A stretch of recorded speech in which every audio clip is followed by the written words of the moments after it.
Hello, I am Jayanti. Welcome to my channel Joy's Creative Garden. আজ আমি তোমাদের ইটালির ব্লক 5 শেয়ার করব।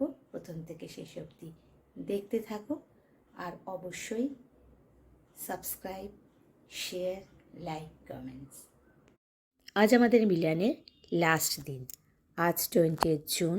আমরা মিলান থেকে চলে যাব ফ্লোরেন্সে। তাই ঠাকুর পুজো করে সব কিছু ব্যাগ গুছিয়ে নিয়েছি। ব্রেকফাস্ট টেবিলে চলে এসেছি।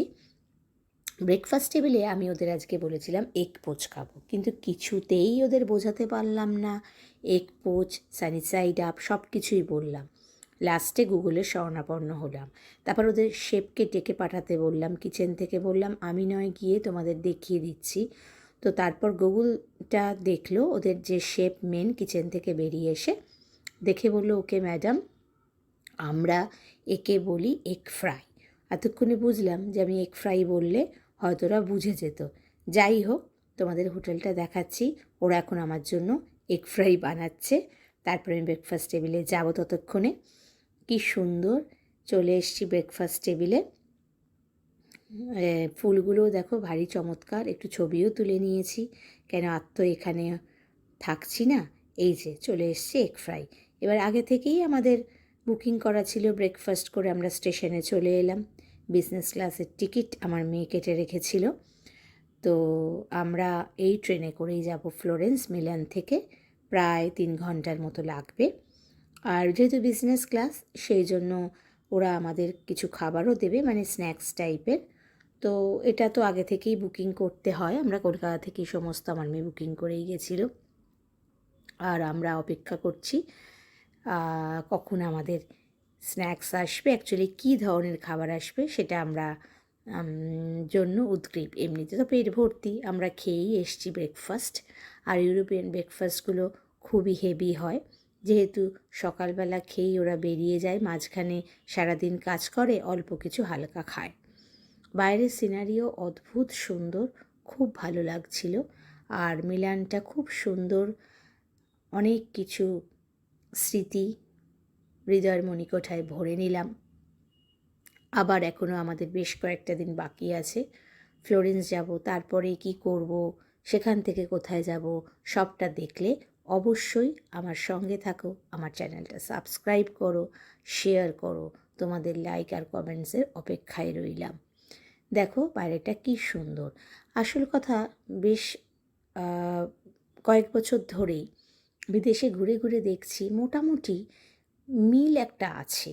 আচ্ছা, তোমাদেরকে আমি টয়লেটে এলাম দেখাতে। দেখো টয়লেটটাও কত উন্নত ট্রেনের ভেতরে। এটা মধ্যে অটোমেটিক সব রয়েছে। ঠিক মনে হচ্ছে যেন আমি কোনো ফ্লাইটে আছি। ঠিক ফ্লাইটে যেরকম হয় এখানেও চার্জার থেকে আরম্ভ করে সব কিছু এখানে রয়েছে। আর প্রচণ্ড পরিষ্কার পরিচ্ছন্ন। তাই জন্য তোমাদেরকে একটু ঘুরে দেখালাম যে এরা কত সুন্দরভাবে মেনটেন করে। ইতিমধ্যে এসে গেছে আমাদের স্ন্যাক্স। একটা করে বক্স দিচ্ছে সবাইকে, জল, চা, কফি, কোল্ড ড্রিঙ্কস, যে যা খাবে তাই ওরা সার্ভ করছে। এবারে আমাদের মানে আমার সকলেরই যে অপেক্ষার আর ধরছে না, দেখি কি আছে। অ্যাকচুয়ালি আমরা তো ব্রেকফাস্ট করেই এসছি, কিন্তু কি আছে দেখার জন্য। তো ওরা দিয়েছে ব্রেড, ওরা দিয়েছে কুকিজ, আর তার সাথে থামস আপ, টি, কফি, যে যা খাবে তাই ওরা দিচ্ছে। তো এরপর আমরা এগিয়ে চলেছি। হ্যাঁ, যেটা বলছিলাম, ইউরোপ, জাপান অনেক জায়গায় ঘুরেছি। তো মোটামুটি না খুব কিছু কমন জিনিস আমি লক্ষ্য করেছি এবার।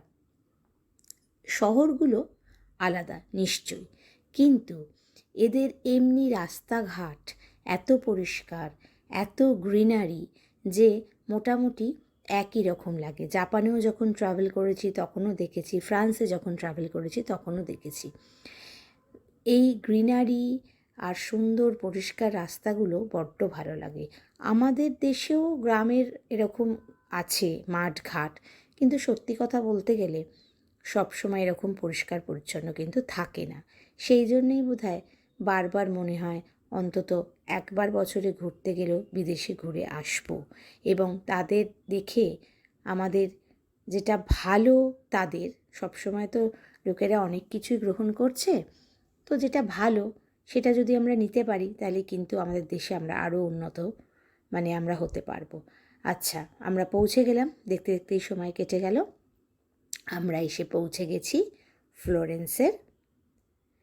এবার আমরা স্টেশন থেকে বেরোবো এবং আমাদের গন্তব্যস্থলের দিকে যাব। আর স্টেশনটা পরিষ্কার পরিচ্ছন্ন। এখান থেকে আমরা এবার আমাদের হোটেলের কাছে যাব।